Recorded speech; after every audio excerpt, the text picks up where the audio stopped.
Dieu te donne la force de venir dans sa présence, c'est qu'il ne t'occupe plus du diable. Il est déjà vaincu au nom de Jésus. Alléluia.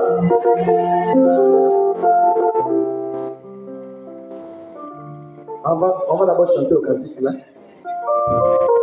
Il te dit de croire, il te dit de croire. Non, non, non, jamais ne doute pas. C'est le secret qu'on te donne ce soir. Jamais ne doute pas. Est-ce que tu peux bouger votre corps là? Est-ce que tu peux mettre votre corps là? Est-ce que tu peux bien tes soucis?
Alléluia. Il faut qu'on se prépare. Au ciel sera la joie. Les tables sont déjà placées là-bas. Tout est déjà placé. Alléluia.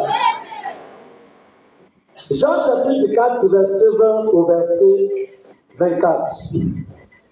Je lis la parole de Dieu avec respect dans mon livre de Jean, au chapitre 4, verset 20 au verset 24. Nos pères ont adoré sur cette montagne. Et vous dites, vous, que le lieu où il faut adorer est à Jérusalem.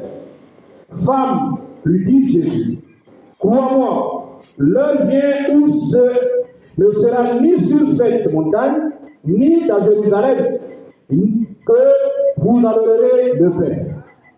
Vous adorerez ce que vous ne connaissez pas. Nous adorons ce que nous connaissons, car le salut vient des Juifs. Mais l'heure vient, et elle est déjà venue, où les vrais adorateurs adoreront le Père en esprit et en vérité.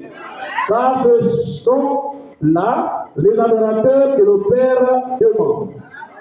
Dieu est esprit, et il faut que ceux qui l'adorent en esprit et en vérité. Alléluia. Que Dieu ajoute la bénédiction de sa parole. Veuillez vous asseoir.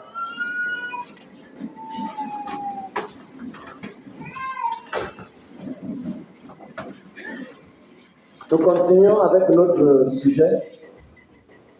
Vous adorez ce que vous ne connaissez pas. Alléluia. Branham dit que le fumeur de chanvre ne serait pas surpris, le juge. Le contrebandier d'alcool ne serait pas surpris. Les bandandos ne seront pas surpris. Mais ceux qui seront surpris, c'est ceux-là qui vont tous les jours à l'église. Alléluia. Ça fait bien que Jésus te dise que je ne t'ai jamais connu. C'est des choses que nous devons éviter. Alléluia. Donc nous devons avoir l'assurance de notre adoration. Toi, tu dois témoigner que tu sais ressentir la présence de Dieu. Même quand tu parles de ce Dieu, tu sens sa présence. Alléluia. Et tu sais identifier même les mauvaises personnes. Quand tu amènes même un Congo ça, tu te sens maintenant bizarre. Parfois, c'est le mot de tête. C'est l'esprit qui en toi qui ne veut pas écouter n'importe quoi, ni parler n'importe quoi, ni voir n'importe quoi. Alléluia. Vous adorez ce que vous ne connaissez pas. Ça fait bizarre. C'est que les gens veulent aller au ciel. Mais Jésus vient, il te dit, tu adores ce que tu ne connais pas. Tout le monde va à l'église. Les gens partent à l'Alliance chrétienne, à catholique, dans les assemblées de Dieu, presque partout. On nous appelle tous des chrétiens. Alléluia. Mais il y a deux volontés. Il y a des chrétiens qui font la volonté parfaite de Dieu. Il y a des chrétiens qui font la volonté permissive de Dieu. Ils sont rassurés que ce sont des chrétiens, mais le jour ils seront surpris. Alléluia. Frères et sœurs, même quand vous regardez la télé, la plupart des prophètes là, c'est pas facile de voir un prophète qui débat de l'enlèvement. Hypothèse, Choka Rocher, je ne sais pas quel prophète. La seule chose, c'est le souffler. Tu tombes. Tu tombes. Alléluia. Il y a des gens qui aiment fêter l'anniversaire ici, non? Alléluia. Quand on t'amène le gâteau, là, il y a des bougies, non? Et on te demande de souffler, non? D'abord, l'anniversaire, c'est le nombre d'années que Dieu t'a donné, moins 1. Si c'est 120 ans, par exemple, parce que 120 ans, c'est pour les robustes, c'est pour ceux-là qui vivent la parole de Dieu, les véritables chrétiens. Mais le reste, là, c'est 30 ans, même bébé, tout. Mais vous, là, si vous êtes dans la présence de Dieu, vous allez atteindre 120 ans. Mais ce que disons, c'est que quand l'anniversaire arrive, c'est 120 ans moins 1. Bon, imagine-toi, 120 ans moins le nombre d'années que tu as eu, il reste combien d'années? Voilà pourquoi il y a des gens parfois qui fêtent l'anniversaire le matin et le soir on te dit, oh, il est décédé. Alléluia. Il y a des gens qui fêtent le 1er janvier, mais ne sachant pas que la même année c'est fini pour eux. Amen, amen. Et le compte, c'est qu'on enlève un an, on t'amène le gâteau avec les bougies que toi tu souffles. La lumière, c'est la vie. Donc quand tu étais là, la lumière se transforme en ténèbres. Mais on t'apporte la vie. Le gâteau, c'est la vie. La lumière qui est dessus, ça représente, ça symbolise ton âge. Mais on te dit de souffler. Aïe, aïe, aïe, aïe,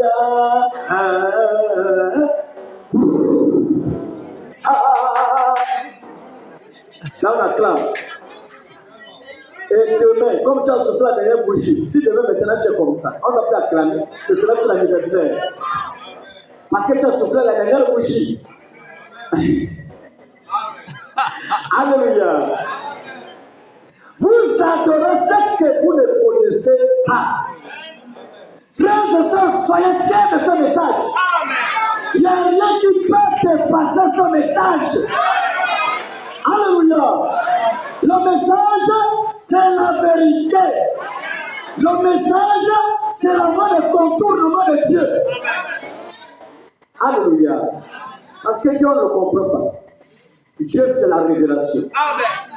Raison pour laquelle il faut tous les jours remercier Dieu d'avoir placé sur ton chemin ce message. Alléluia. Regardez notre sœur. la femme samaritaine, elle vient briser son nom. En elle, elle connaissait la Bible. Elle connaissait les Écritures. Elle a été enseignée. Mais au finish, elle était rétrograde. Les rétrogrades qui ont les citations. Les rétrogrades qui ont les versets bibliques. Si Jésus ne te croise pas, c'est la mort. Parce que la vie de cette femme était foutue.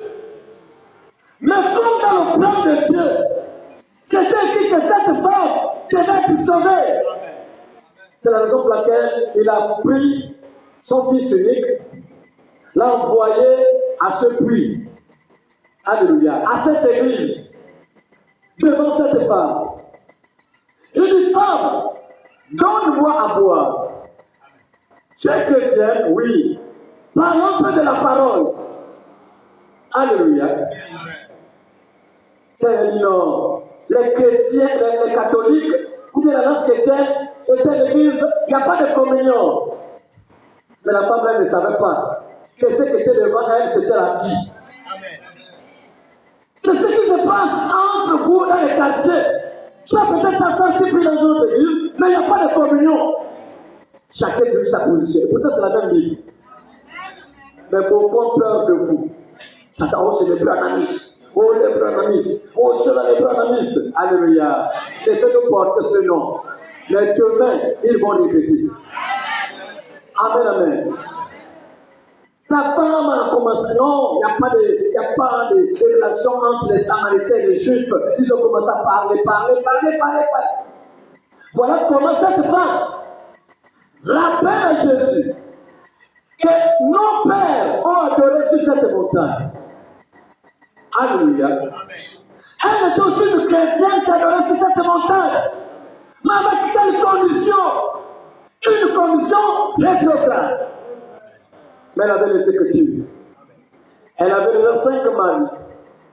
Elle est allée de déception en déception, chercher le mariage avec la torche. Mais elle avait un 6e à la maison. Pendant qu'un autre mari, elle a payé peut-être des clients, était là, Jésus. Elle se dit que Jésus aussi venait pour l'argent. En tant que Jésus, c'est pour ton âme. Jésus ne vient jamais pour ton argent. Jésus vient, c'est pour ton âme. Nos pères ont adoré sur cette montagne. Alléluia. Quand Jésus a regardé la femme là, certains amis pouvaient dire, vos pères ont adoré sur cette montagne.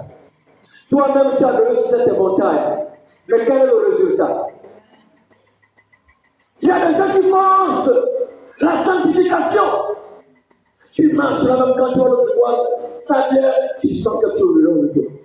Quelqu'un fume, tu sens quelque chose de l'eau de toi. Tu n'es pas encore délivré, ma soeur. Tu n'es pas encore délivré, mon frère. La naissance, c'est pas ça. La naissance, c'est que tu n'as jamais touché.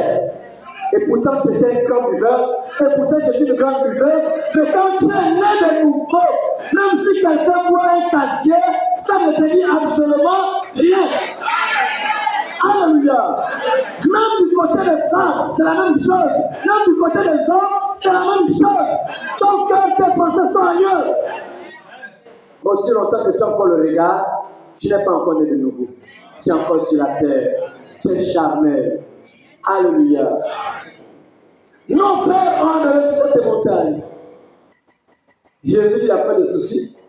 Vos pères ont adoré sur cette montagne. Je dis Amen à cela. Et la Bible dit ici, nos pères ont adoré sur cette montagne. Et vous dites, vous, que le lieu où il faut adorer est à Jérusalem. Femme, lui dit Jésus, crois-moi, l'heure vient où ce ne sera ni sur cette montagne, ni à Jérusalem que vous adorerez nos pères. Vous adorez ce que vous ne connaissez pas. C'est tellement qu'il a bloqué là, il pouvait dire, va dans la synagogue. Là-bas, c'était plus la parole qu'on prêchait, mais on vendait les pigeons. Il avait pris le fouet, non? Il est rentré au temple, il a pris le fouet, il a commencé à chasser les vendeurs. Et pourtant, c'est la doctrine de la montagne. là où la femme l'a présenté.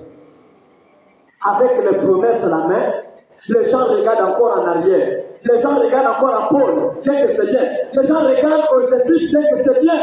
Mais vous allez aller où avec les épîtres? C'est écrit pour nous servir d'exemple. C'est écrit pour notre instruction. Mais il y a quelque chose qui doit te faire du bien. Alléluia. Raison pour laquelle, pour tous ceux qui sont ici, quand vous regardez le journal, alléluia, dans chaque bureau, les grands bureaux là, peut-être un ministre qui a de parler dans son bureau, qu'est-ce que vous remarquez derrière? Une photo, non? La photo du ministre. La photo de qui? Alléluia. Du président. Et pourquoi la photo là existe derrière, dans le bureau? Vous ne vous posez pas de questions. Alléluia. C'est pour dire que celui qui, comme disent les jeunes là, dirige le pays, c'est cet homme-là. C'est cet homme-là qui a le pouvoir sur les lois du pays, qui a le pouvoir sur les administrations, sur les sociétés, sur tout ce qui est dit dans le pays. Pourquoi ces gens-là ne mettent pas la photo de Léon? Pourquoi ne met pas la photo de Bongo? Pourquoi ne met pas la photo d'Ali?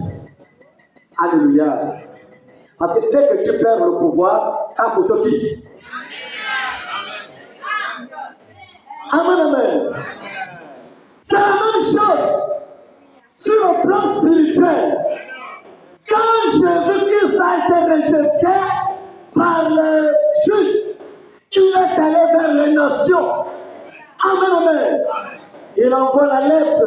Il écrit à l'ange de l'église de Thèse. Il n'a pas dit les anges des églises, mais à l'ange de l'église de Thèse.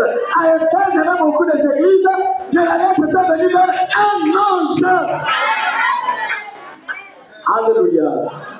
Et quand cet ange reçoit la lettre,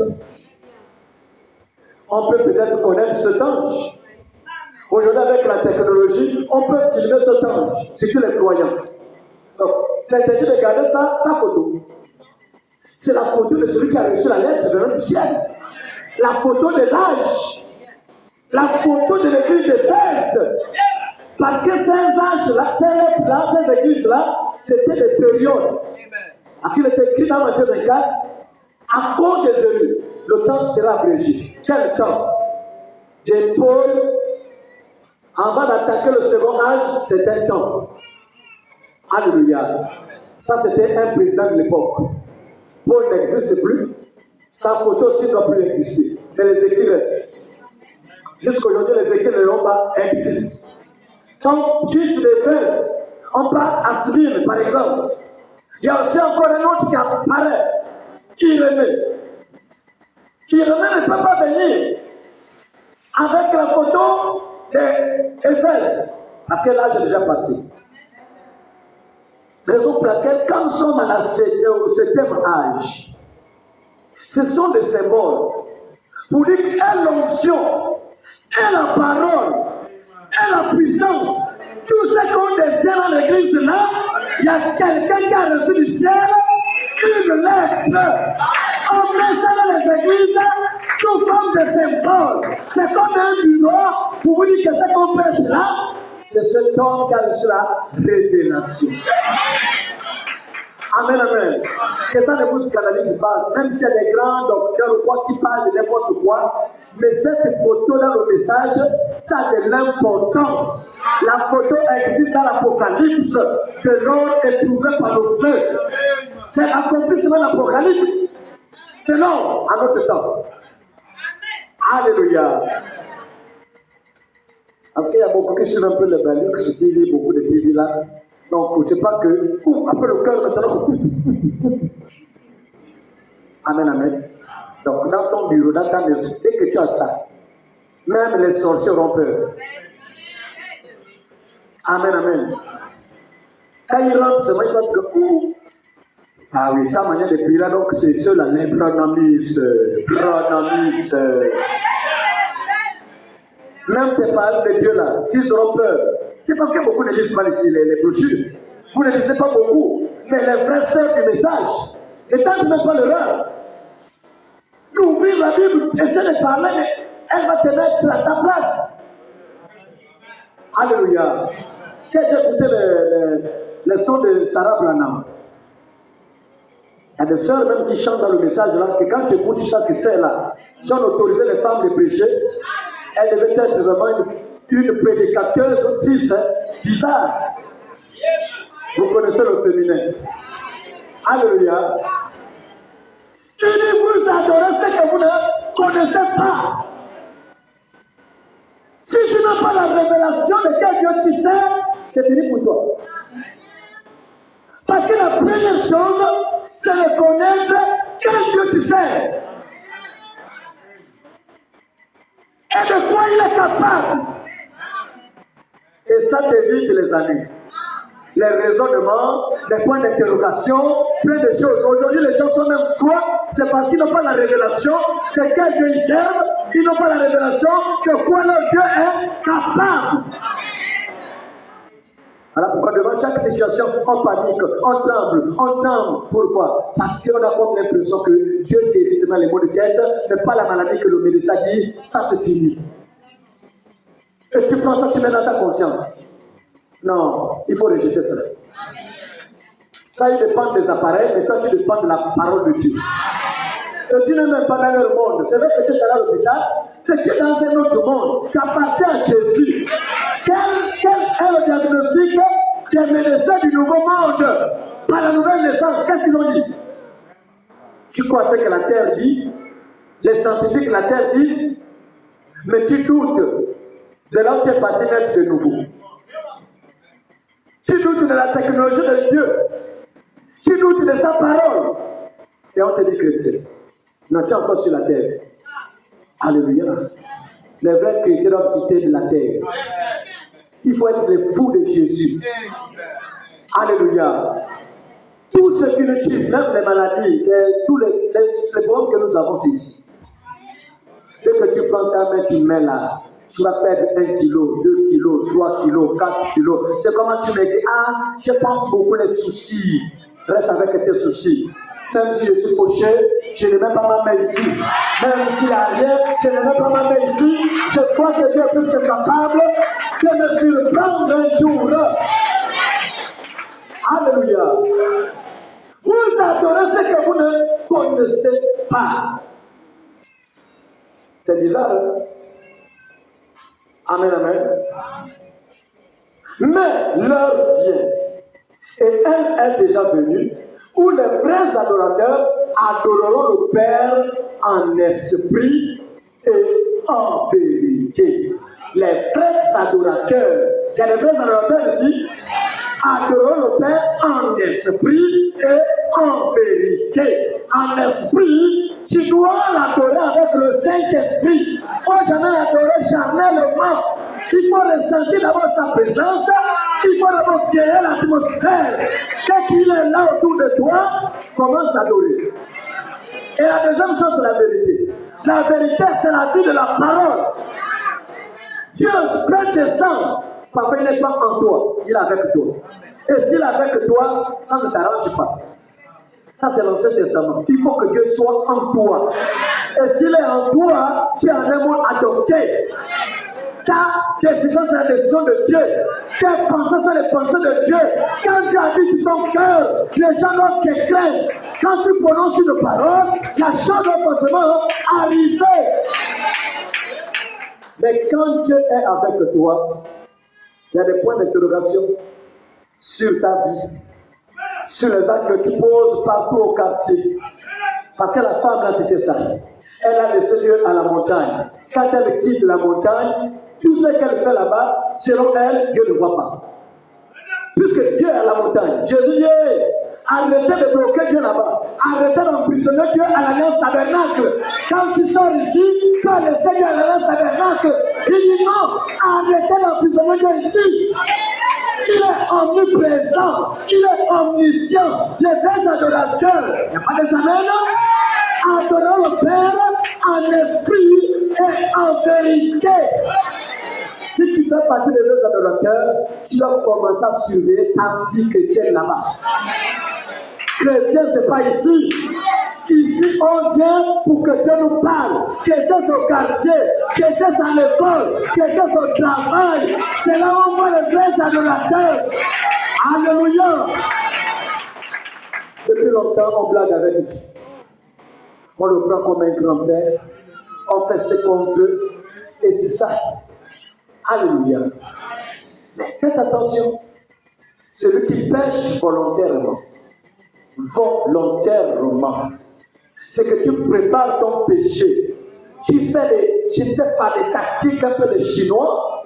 Comment faire tomber la soeur, le frère, je ne sais pas qui au quartier. Ça, c'est volontairement. Tu feras des années, le message, toujours pécheur. Amen. Et si ça ne te change pas, ça ne va jamais te changer. Parce que tu prends Dieu comme un grand-père. Mais le jour que tu auras la tête de Dieu en toi, même en l'absence des frères et de sœurs, tu seras les vrais adorateurs. Tu feras partie des vrais adorateurs avec la tête de Dieu en toi. Alléluia. Alléluia. Nous vivons un temps. Parfois même beaucoup disent, à la mort de Jésus, le rideau du temple s'est déchiré, du haut en bas, c'est bien. C'est ça, c'est déchiré pourquoi? C'est pour que nous soyons des sacrificateurs. Toi, tu es sacrificateur, je suis sacrificateur. Je suis sacrificateur pour prêcher la parole. Toi, tu es sacrificateur pour vivre la parole. Et quand tu viens se volontiers au sein des saints. Avec quelle vie? Il y a des gens qui laissent au parti extérieur à cause de leur vie double. Il y a des gens qui sont peut-être au lieu saint, peut-être. Alléluia. Le lieu saint, c'est le nom spirituel. Mais le saint des saints, peut-être sur 100, sur 2 millions. Sur 2 millions. 2. Le saint des saints n'est pas donné à n'importe qui. C'est pour ceux-là qui savent traiter durement leur corps. Alléluia. Tu peux prier. Oh Seigneur, éloigne-moi vraiment de la vie des femmes. Seigneur, éloigne-moi, c'est bien. Mais toi, toujours, tu montres le vrai frère qui connaît les citations. La sœur de sœur, shalom, sœur. Alors on dit quoi? On sait que le pasteur voulait dire quoi? Tu sais, le 7e saut. Tu vois, non? Quand même quand la lumière est sortie là, ça fait. Oh. Et la sœur me dit, ah mais non. Oh. Peut-être non. C'est que tu sors là, on ne pêche pas ça là-bas. Non. Là-bas, on m'en veut. On me combat. Le pasteur ne veut pas me mettre là-bas parce qu'il sait que si je passe là, je vais brûler. Et quelle brûler? Brûler avec quelle vie? Le feu s'est éteint depuis. Avec l'eau du péché. Le feu s'est éteint. Le sel qu'on avait parti depuis. Avec la mauvaise vie. Alléluia. Frère, ton salut dépend de toi-même. Sœur, ton salut, ton départ au ciel dépend de toi-même. Parce que c'est toute la vérité. Tu dois prendre conscience que tu dois combattre pour le ciel. À celui qui vaincra. On n'a jamais dit à l'église qui vaincra. Non. Dès que l'homme de Dieu a Dieu, il vous présente le chemin. Quand il présente le chemin, lui-même aussi combat pour ce chemin. Chacun aussi combat pour ce chemin. Il ne peut pas combattre pour vous. Bien qu'il jeûne pour nous, bien qu'il se consacre pour nous, afin qu'il y ait la présence de Dieu, mais tu dois prendre conscience. Alléluia. Est-ce qu'on peut avancer? Vous adorez ce que vous ne connaissez pas. Cette femme était perdue. À cause de l'adoration de la montagne, elle était perdue. L'adoration de la montagne, c'est l'adoration hypocrite. Hypocrite. Alléluia. C'est l'adoration de la chauve-souris. Les soi-disant chrétiens. Mes frères, soit tu es chaud, soit tu es froid. Mais le milieu là, tu vas rentrer dans la bouche de Dieu. Après un moment, il va te vomir. Raison pour laquelle, peu importe la situation que tu as, quand ton frère et ta soeur, mettez ça en ordre. Alléluia. Apprends d'abord à perdre tes doigts. Sœur, enlève les canons là. Va ranger avec ta soeur. Frère, enlève un peu les garons là, va arranger avec ton frère. Nous avons un ciel à gagner et un enfer à éviter. Ne compare jamais ta vie chrétienne avec ta soeur. Ni avec ton frère. Compare ta vie chrétienne avec la parole de Dieu. Voilà ton miroir. Toi, tu es déjà à quel niveau? Depuis que tu écoutes la parole de Dieu, toi, à quel niveau? Alléluia. C'est pas seulement de regarder. Si ta foi est basée sur ta soeur, le jour qu'elle va faillir, toi aussi tu vas faillir. Si ta foi est basée sur ton frère, il y a des moments de zèle, mais un certain temps aussi, tu enlèves le zèle. Et dès que le frère refroidit, toi aussi tu refroidis. Parce que vous avez la foi sur les autres, les uns les autres. Au lieu d'avoir la foi sur la parole de Dieu. Alléluia. Alléluia. Les vrais adorateurs. La Bible déclare que celui qui croira et qui sera baptisé sera sauvé. Maintenant, au livre de 1 Pierre, j'ai noté ça quelque part, 1 Pierre 3:21, on dit le baptême, c'est l'engagement d'une bonne conscience. Quand tu te baptises, il y a des gens qui sont baptisés ici. Alléluia. Beaucoup sont baptisés, non? Oui. Quels sont ceux qui ne sont pas baptisés ici? Il n'y a qu'une seule main. Donc le reste là, il y a peut-être toi. Alléluia. Mais le reste là, tout le monde est baptisé. Mais la Bible déclare que le baptême que tu as pris, tu t'es engagé à quelque chose. Tu as signé un pacte que je m'engage à soutenir l'œuvre de Dieu. Je m'engage à soutenir l'œuvre de Dieu dans les prières, dans les jeux, dans tes offrandes, dans tes dîmes. Est-ce que tu respectes cet engagement? Oh, je me suis baptisé, c'est bien. On dit que c'est un engagement. Avant de prendre le baptême, il faut réfléchir. Je crois que tu as pris le temps de réfléchir. Mais quand tu t'es engagé dans ce baptême, quel est le travail que tu fournis à l'église? Ce que tu faisais même avant, tu as baissé les bras. Tu as baissé les bras. Alléluia. Là, il faut changer, ma soeur. Il faut changer, mon frère. Amen, amen. Parfois, ce qui nous suit dans l'église, là, c'est la comparaison. Non, bon, comme les frères ne font pas, je ne peux pas faire. Comme la soeur ne fait pas, je ne peux pas faire. Tu es encore charnel. Quand Dieu te met en cœur, que prends l'avion, donne mon serviteur, il n'y a plus ce genre de questions aujourd'hui.